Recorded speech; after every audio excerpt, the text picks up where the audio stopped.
బీసీలకు సంబంధించి కుల సంఘాలు 50 కోట్లు అవి మీరు తీసుకొని మీ దగ్గర ఉన్నది మాకి ఇస్తారా ఇస్తారా? ఇవాళ బీసీలు పదవుల కోసం పైరవుల కోసం ఇవాళ ముదిరాజులకు 50 కోట్ల రూపాయలు ఇస్తున్నా ముదిరాజులు ఒక ఆదివారం పూట మటన్ బంద్ చేస్తే 500 కోట్లు కమైతాయి. 500 కోట్లు కమైతే ముదిరాజుల దగ్గర ఈ 500 కోట్లు ఇస్తే ఏ పదవి కొనుక్కొస్తావు? కొనుక్కరా ముదిరాజులకు. నువ్వు నవ్వుతున్నావు వినయ భాస్కర్ అన్న, మీ వాళ్ళు 20 లక్షలు ఉన్నారు. నీవు నీ జాతరను నువ్వు ఎంతమంది ఉన్నావో చెప్పు. ఇగో చిరంజీవులు సార్ ఈ బుక్ అన్న పెట్టి ఇప్పుడు చిరంజీవులు సార్ రాసిన చూడండి ఆ బుక్రా. నువ్వు మా లెక్కలు చెప్పమంటే చెప్పలేదా? ఇక మీ లెక్కలు రాసింది ఇలా మీ లెక్కలు రాసి 1952 నుంచి రాసుకొచ్చింది 56 నుంచి. ఎవరెవరు ఎంతరా అంటే మన బీసీ ఎమ్మెల్యేలు ఎంతమంది, మన బీసీ కథ ఎంత, బీసీ లెక్క ఎంత, ఇది అత్యంత విలువైన పుస్తకం. దీంతో పాటు పుంజాల శివశంకర్ గారు రాసుకున్నటువంటి పుస్తకం ఒకటి ఉంది సోదరులారా, అది చదువుని మన కోసం ఎంత త్యాగం చేసిరో, వాళ్ళంతా ఎంత పోరాటం చేసిరో మీరు ఒక్కసారి అది చదవండి. ఆ లిటరేచర్ డెవలప్ చేయండి. నేను చిన్నరాజన్న చెప్తా ఉన్నా, ఈ వరంగల్ ఒక పెద్ద వారం ఏర్పాటు చేయండి. ఏమైతుందన్నా మహా అయితే తిన్మార్ వాళ్ళకు మళ్ళీ టీవీ ముంగడికి వస్తా కంటే, మళ్ళీ టీవీ ముంగడికి వస్తా కంటే కదా. కానీ తిన్మార్ మళ్ళీ ఖాళీగా ఉంటే మీరు ప్రమాదంలో ఉన్నట్టే చూసుకోరు. తిరగని సభలు పెట్టుకొని మా ప్రజలను చైతన్యవంతం చేసుకొని, కానీ మీ తిన్మార్ మల్లన్న నాకు మెసేజ్లు పెట్టి తిన్మార్ మల్లన్న నువ్వు బీసీల గురించి మాట్లాడితే ఖబర్దార్ అంటే పండ పెట్టి కసరు కట్టేటట్టు దొక్క బిడ్డలారా ఏమనుకుంటున్నారో? ఏం బీసీలు అంటే బిచ్చగాలనుకున్నారా? ఎవరు చదువుతారు ఎవరు బతారని రాష్ట్రంలో ఈ దేశంలో ఇది బీసీల చెరువు, బీసీల కన్నులతో నడుస్తున్న ప్రభుత్వాలు బీసీల బిచ్చ వేస్తారా? అసలైన బిచ్చగాళ్ళు కదా మీరు.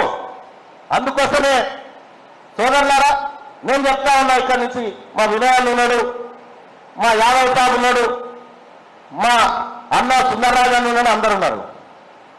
తిన్మార్ మల్లన్న ఏ మీటింగ్ అయినా వస్తాడు, బీసీది అయితే చాలు, అది బీసీది అయితే చాలు, ఏ మీటింగ్ అయినా వస్తా.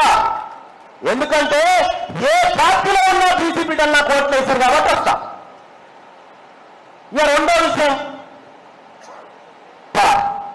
ఇక్కడి కాదు నేను పోరాటం చేయొచ్చు కాక గతంలో కేసీఆర్ తోని మా మధ్యలో విరోచిత యుద్ధం జరగచ్చు కాక, నా మీద వందలాది కేసులు పెట్టొచ్చు కాక, ఈ బీసీలను గెలిపించడం కోసం కేసీఆర్ కూడా రిప్రజెంటేషన్ ఇస్తానికి వస్తా, సరిచొక్కపారు వస్తా.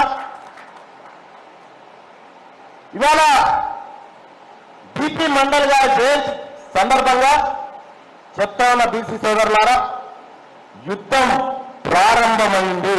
అయిందా కాలేదా? అయిందా కాలేదా? 2 చేతులు ఎవరు చెప్తారు? అయిందా కాలేదా? యుద్ధం ప్రారంభమైందా? ఇది కొనసాగుదా?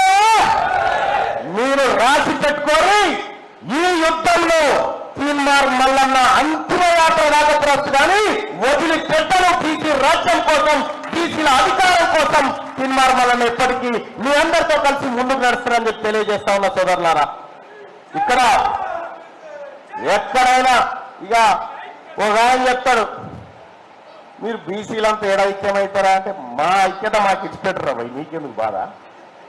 నీకెందుకు బాధ? నీ బాధ ఏంది? వీళ్ళు ఐక్యం కావద్దని మొన్న పాప టీఆర్ఎస్ పార్టీ మాజీ మంత్రి శ్రీనివాస్ గౌడ్ నేను అప్పుడు బాగా తీసులాడుకున్నాం. బీసీల మీటింగ్ అనగానే ఒకటైనా ఇలా కళ్ళు మంటే, మేమిద్దరం ఒకటైతే అలా కళ్ళు మండే. మేము బీసీల కాకపోతే వచ్చినప్పుడు ఒకటే పిల్లలమే, ఎన్నికలు ఉన్నప్పుడు మా పంచాన్ని మేము చూసుకుంటాం. కానీ ఇవాళ ఏ పార్టీలో ఉన్నా ఎక్కడ ఉన్నా బీసీ సోదరులారా, బీసీ బిడ్డలారా, నీ ఓడి కోసం ఆలోచన చేయి, నీ ఓడి కోసం పించాయి, నీకు జరుగుతున్న అన్యాయాన్ని పించాయి. ఎంత 60% బీసీలు ఈ రాష్ట్రంలో ఉంటే ఒక ఆయన అంటా ఉండు బీసీలకు మంత్రి పదవి లేదంటే, ఇప్పుడు వచ్చే 6 బీసీలే వచ్చే 6 బీసీలే చేశాను అంతే కదే. మిగిలిన 6 అయితే బీసీలేగా. ఇప్పుడు రావాల్సిన 6 పదవులు బీసీలే. ముఖ్యమంత్రి గారు కూడా బిల్లుగానే ఉన్నట్టుండు. కాబట్టి బీసీల పక్షాన ఎవరు మంచి చేసినా, బీసీలకు జరిగిన అన్యాయం పైన ఏ రెడ్డి గారు మాట్లాడినా, ఏ వెలమ గారు మాట్లాడినా, ఏ బ్రాహ్మణ అయినా మాట్లాడినా మేము వాళ్ళ మద్దతు తీసుకుంటాం. మేము వాళ్ళని కూడా కడుపులో పెట్టుకుంటాం. ఖచ్చితంగా మా వర్గాలకు జరిగినటువంటి అన్యాయాల విషయంలో, మా వర్గాలకు జరిగినటువంటి ఏది దోపిడీ విషయంలో ఎవరైతే నికాస్గా ఎస్ మీకు జరిగింది అన్యాయం అని చెప్తారో వాళ్ళని కూడా గౌరవించుకునేటువంటి మూమెంట్ మేము తీసుకుపోతా ఉన్నాం.